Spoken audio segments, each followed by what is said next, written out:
Bonjour, bienvenue dans la nouvelle émission de BTFX. Aujourd'hui, une émission un peu spéciale, suite à une demande. D'ailleurs, merci à Guitare Music d'avoir posé la question. En effet, aujourd'hui, nous allons créer des patchs, des chaînages d'effets avec la Zoom MS50G. Pas facile à comprendre et le mode d'emploi est pas très clair. J'espère être un peu plus clair que les règles des 2G, des 2G+, et des 3G. Mais vu qu'on se concentre sur la 50G, du coup... excusez-moi. Pour commencer, on allume notre pédale. Nous pouvons appuyer sur le bouton du milieu. Une fois entré dans le mode mémoire, sélectionnez un patch vide. En l'occurrence, j'ai sélectionné le 40. Après, on rappuie sur le bouton du milieu pour la sélection des pédales. Après, nous arrivons dans la sélection des types d'effets. Nous pouvons appuyer sur le curseur du haut pour faire apparaître les premiers effets. Sur ce même curseur, nous pouvons sélectionner plein d'effets différents. Compresseur, equalizer, wah-wah, distorsion, delay, reverb et plein d'autres trucs encore. Ça se passe comme un pedalboard traditionnel. D'abord, on va mettre un compresseur, après on peut mettre une wah-wah, après une distorsion et enfin on peut rajouter un delay. Si vous voulez changer le chaînage des effets, appuyez sur le bouton 1. Vous arrivez dans le menu, sélectionnez Effet Chain. Et là, vous pouvez déplacer vos effets à votre convenance. En l'occurrence, c'est mieux de mettre la wah-wah avant la disto. Une fois le compresseur sélectionné, nous pouvons appuyer sur le curseur de gauche pendant 2 secondes pour faire apparaître le menu de tous les effets. Quand nous avons sélectionné le type d'effet qu'on veut, nous pouvons appuyer sur le bouton On-Off. Ça nous met au tout début de la catégorie des effets sélectionnés. Il ne reste plus qu'à choisir la pédale qu'on veut avec le curseur du haut ou du bas. Une fois le compresseur sélectionné, la wah-wah sélectionnée, la distorsion sélectionnée et le delay, nous pouvons commencer à lier les patchs ensemble avec A, B et C. Pour ça, on doit appuyer sur le bouton du milieu pour aller dans le mode Memory. Ensuite, il faut sauvegarder ton preset. Tu appuies sur le bouton 1. Tu arrives dans Memory Store. Là, en l'occurrence, je l'appelais 1, enregistré sur le programme 40. Après, il faut que tu fasses une copie de ton patch 1.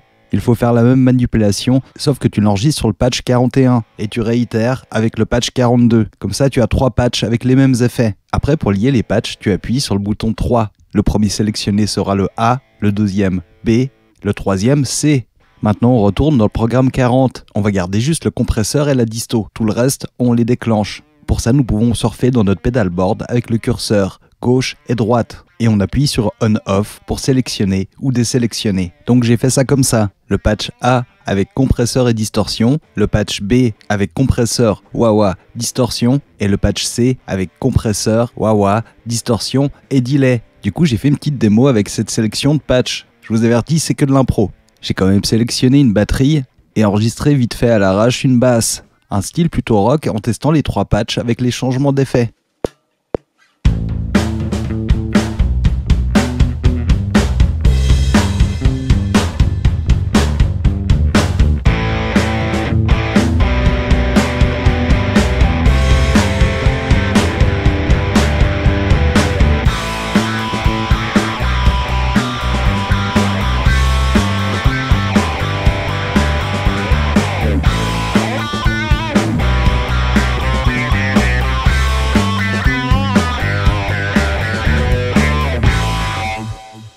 Et je me suis aussi amusé à faire un deuxième projet plutôt funk.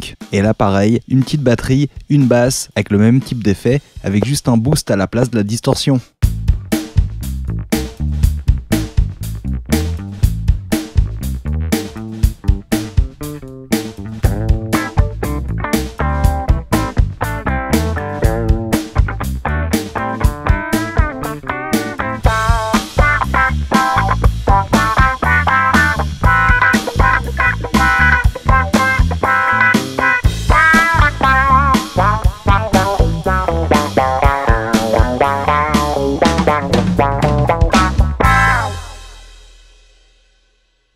Pour conclure, j'espère que j'ai pu vous aider à la création des patchs de la MS50G de Zoom, une pédale pas facile à dompter mais avec des effets exceptionnels.